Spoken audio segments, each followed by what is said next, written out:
අයිබෝන් හිතවත් මිත්‍රවරුණි. අද 2026 ජුනි මාස 5 වෙනිදා. බලංගොඩ කාශ්‍යප හාමුදුරුවෝ. මේ හාමුදුරුවෝ ඉතින් නිකාම් සිවුරු රඳවනයක් විතරයි කිව්වට වැරද්දක් නැහැ. උන්වහන්සේ ළඟදී මාධ්‍ය සාකච්ඡාවක් තියලා තිබ්බා. විපක්ෂ නායකයෝ ඔක්කොටම හොඳට දොස් කියලා තිබ්බා. හැබැයි ඉතින් මේ හාමුදුරුවෝ නම් දොස් තියෙන එක මේ විපක්ෂ නායකයන්ටත් හොඳයි. ඒගොල්ලන්ට නේ ඕනම දේශපාලන නායකයෙකුට හොඳයි. මොකද මේ තමන්ගේ ඡන්ද ටික ආරක්ෂා කරගන්න. ඔව් අපි දේශපාලනය කරනවා. මොකක්ද ප්‍රශ්නේ? මිනිස්සු අකමැති පක්ෂ දේශපාලනයට. ගිහියන්ගේ පිටිපස්සේ ගිහිල්ලා වරදාන වරප්‍රසාද අරගෙන රටත් ජාතියත් සම්බුද්ධ ශාසනයත් පාව දෙනවට මිනිස්සු කිසි විටකවත් කැමති නැහැ. හැබැයි ඉතිහාසෙ ඉඳන් නාපේ රේවත හාමුදුරුවන් ඉඳන් වාරීපොළ සුමංගල හාමුදුරුවන් ඉඳන් කුඩාපොළ හාමුදුරුවන් ඉඳන් රටට ජාතියට ශාසනයට හානියක් වෙනකොට පෙනී හිටිය භික්ෂුන් වහන්සේලා මේ රට බිඳ වැටලා තියෙන්නේ සංස්කෘතිමය වශයෙන් බිඳ වැටිලා ආර්ථික වශයෙන් බිඳ වැටිලා කුසලතාපූර්ණ මිනිස්සු නවෝත්පාදන ආර්ථිකයක් සකස් කරන්න කැමති මිනිස්සු මේ රට අත්හැර දාලා යනවා. එහෙනම් බිඳ වැටෙන ආර්ථිකය හදන්න බිඳ වැටු ජන ජීවිතේ නගා සිටවන්න ඒ වෙනුවෙන් පෙනී ඉන්න වෙන්නේ භික්ෂුවට තමයි. 40000ක් භික්ෂුන් වහන්සේලා මිනිස්සු විසින් පෝෂණය කරනවා. මොකටද? මේ මිනිස්සුන්ගේ දුකේදී සැපේදී අපි මේ මිනිස්සුන්ට පිහිට වෙයි කියලා හිතලා. අපි ගම්බද ජීවත් වෙන භික්ෂුන් වහන්සේලා, අපි රට පුරා ඇවිදින භික්ෂුන් වහන්සේලා, මේ මිනිස්සුගේ ප්‍රශ්න ගැටලු කියාගෙන ඉන්නේ පන්සලට. ඉතිහාසයේ රජු අවවාද අනුශාසනා ගත්තේ පන්සලෙන්.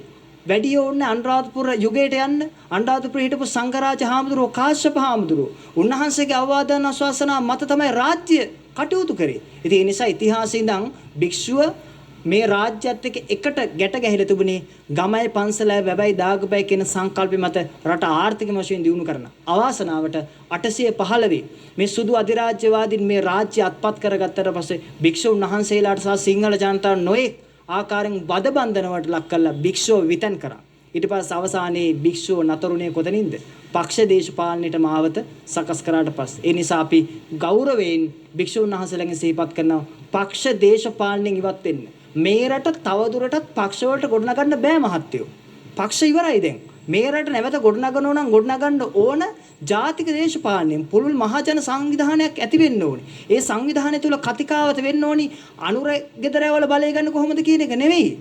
ඒ ඉන්දු ඇමරිකා සන්ධානයේට පක්ෂපාතීව ක්‍රියා කරන දේශපාලනිකව නොදරු නොමේරු අනුර කුමාර දිසානායක බලෙන් යන්න ඕනි බලෙන් පහ කරලා යවන්න ඕනි කියන එක පිළිබඳව ආයේ දෙපාරක් කතා කරන දෙක සහතිකයි. හැබැයි ඊට පස්සේ කොහොමද රට ගොඩනගන්නේ? ඒ කතිකාවතන ගේන්න ඕනි. ඒ කතිකාවත තමයි භික්ෂුව සාකච්ඡා කරන්න ඕනේ. කොහොමද මේ රට නැවත අපි ගොඩනගන්නේ කියලා. හැබැයි අපිට පේන්නේ විපක්ෂය එහෙම සාකච්ඡාවක් කරනවා. ඉන්දියාවට 51% ඩොක්යාඩ් එක දෙනකොට දතකට පියාගෙන ඉඳපු දිලිත්ලා නාමල්ලා සජිත්ලා දැන් එනවා අලුත් අටකින් බලය ඉල්ලන්න. කොරයි බලය අරගෙන කොරයි මගුලක් ඉතින් ඒක තමයි මෙතන කරන්නේ ජාත්‍යාලය ගැනයි දේශප්‍රේමය අනිකුත් ආගම්වලට බනින එකයි රජයට බනින එකයි තමයි වෙන මොනවද? ඔය Facebook එකේ YouTube එකේ අන්තර්ජාලයේ ඉන්න බෞද්ධයන්ට සහ මිනිස්සුන්ට තමයි ප්‍රශ්නේ තියෙන්නේ. මම පහුගිය දිකේම වැඩ හිටියේ නැගෙනහිර පළාතේ. අනේ අපිට නම් එහෙම මොකක්වත් ප්‍රශ්නයක් නැහැ. මිනිස්සු අපූර්වට දානේ පූජා කරනවා, ධර්ම දේශනාවට භික්ෂුන් වහන්සේලා වැඩම කරනවා, පාංශකුල දාන බණ පිරිත් චාරිත්‍ර වාරිත කරනවා. දැන් දැක්කනේ පහුගිය වෙසක් එක. දැන් ආණ්ඩුව විසින් තල්ලු කළා දැම්මත් 31 වෙනිදා මේ දවස් 30ක් තල්ලු කළා පිටිපස්සට දැම්මත් මිනිස්සු අපූර්වට පොයේ දවසේ සැමරුවේ නැද්ද? භික්ෂුන් වහන්සේලාට චෝදනා නින්දා පහස කරාද? ඕනිම සමාජයක වැරදි කරන කීප දෙනෙක් ඉන්නවා. ඒකෙන් උති Facebook එකේ ඉන්නේ ඒගොල්ලෝනේ. මහ පොළොවේ ඔබතුමාට දැකලවත් තියෙනවද භික්ෂුන් වහන්සේ නමකට චෝදනා කරන නින්දා අපහාස කරන කෙනෙක්? වැරදි කරන අය ඉන්නවා මම නෑ කියන්නේ. මුළු ඔක්කොම පිරිසිදු නෑනේ. දැන් බුද්ධ කාලේ විනය පිටකේ කියවල බැලුවොත් එහෙම මීට වඩා වැරදි කරපු හාමුදුරුවෝ හිටියා. දැන් ඔය මම දැක්ක පහුගිය දවස්වල අටම ස්ථානාධිපති හාමුදුරුවෝ සම්බන්ධ ලොක් කතිකාවතක් ඇතිලා තිබුණා. අපි විනය පිටකේ කියවපු හාමුදුරුවෝ විදිහට දන්නෝ ෆේක් account වලින් මහ පොළොවේ ඇත්ත කතාවක් නෙවෙයි මං කියන්න හැදුවේ. දැන් ඒ කියන්නේ ඒ විනය පිටකේ කියවද්දී අපි දකිනවා සමහර ලදරුවන්ට පවා එවකට හිටපු සමහර දුස්සීලායි විවිධ අඩත්තේට්ටම් කළා මැරිලක් තියෙනවා ලැදරියෝ. ඉතින් ඒ විනය පිටකේ එහෙම තමයි. ඒ කියන්නේ මේ ඔක්කොම සිවුරක් පරවගත පෘථග්ජන ස්වභාවය. පෘථග්ජන ස්වභාවයක හැටියෝක තමයි. ඕක උලුප්පුලුප්ප කතා කරන්න දෙයක් නැහැ. හැබැයි එච්චර විනය පිටකේ වැරදි කරපු හාමුදුරු ඉතිහාසෙ ඉඳලත් අපි කතා කරලා තියෙන කවුරු ගැනද? සරියුත් හාමුදුරුවෝ ගැන, මුගලන් හාමුදුරුවෝ ගැන, කොණ්ණඤ්ඤ වප්පබද්දිය මහානාම අස්සජි වැනි මහරහතන් වහන්සේලා ගැන. ඒතර මේ ලංකාවේ කොච්චරිනෝ ධර්මදර විනයදර ව්‍යක්තර ප්‍රතිබල සම්පන්න භික්ෂුන් වහන්සේලා. උන්වහන්සේලා කොච්චර ලෝකයට රටට සේවයක් කරනවද? ඒ භික්ෂුන් වහන්සේලා ගැන කතා කරනවද? නෑ මේ කවුරු හරි එක්කෙනෙක් දෙන්නෙක් කරන වැරද්දක් අල්ලගෙන ඒක උඩට දාලා කියනවා. ඒක තමයි මේ වත්මන් ආණ්ඩුවෙත් ඒ වගේම තමයි අන්‍යාගමික අන්තවාදී පිරිස්වලත් හැටි. මොකද ඒගොල්ලන්ට ඕනි රාජ්‍යයෙන් භික්ෂුව විතන් කරලා තියන්න. මොකද භික්ෂුව තමයි රටට මග කිව්වේ. ඒගොල්ලන්ට ඕනි භික්ෂුව පක්ෂයකට ඈඳ ගන්න. මොකද භික්ෂුවට ගහලා පැත්තකට කරපුවා මොකද වෙන්නේ? ජාතික කටයුතු පිළිබඳව භික්ෂුව කතා කරන්නේ නැහැ. කතා කරන්නේ නැති වුණාට පස්සේ ඒ පිළිබඳව නඩු හරි මොනවා හරි දෙයක් වැටුණාට පස්සේ අරමුදල් දේවල් හොයාගන්න බැරුණාම භික්ෂුව පක්ෂයක් කරා ස්වභාවයෙන්ම යන්න නියමිතයි. ඒ ගියාට පස්සේ අන්න අර නිකාය කියලා දානවා. හොඳින් මතක තියාගන්න ලියලා තියාගන්න. බලංගොඩ කස්සප හාමුදුරුවෝ රනිල්ගෙත් නෙවෙයි. බලංගොඩ කස්සප හාමුදුරුවෝ රාජපක්ෂ නිකායෙත් නෙවෙයි. බලංගොඩ කස්සප හාමුදුරුවෝ දිලිත්ගෙත් නෙවෙයි.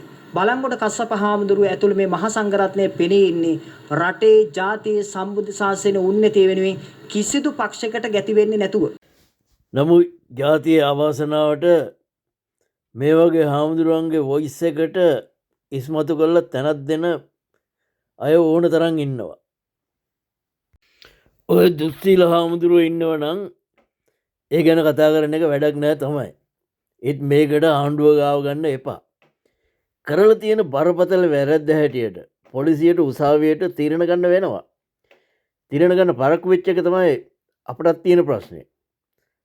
අනික ඔය විනය පිටකය ගැන කියවන්නේ නැතුව දුස්සීල හාමුදුරුවන් ඉවත් කළා ශාසනය පිරිසිදු කරගන්නත් ඔබ වහන්සේලාම ශාසනය ඇතුළෙන් පියවර ගන්නව නම් ඒක තමයි හොඳ. එහෙනම් ප්‍රිය හිතවතුනි සමුගන්නයි සූදානම. නැවතත් මේ වගේ වැඩසටහනකින් ආයෙත් හමු වනතුරු ආයුබෝවන්.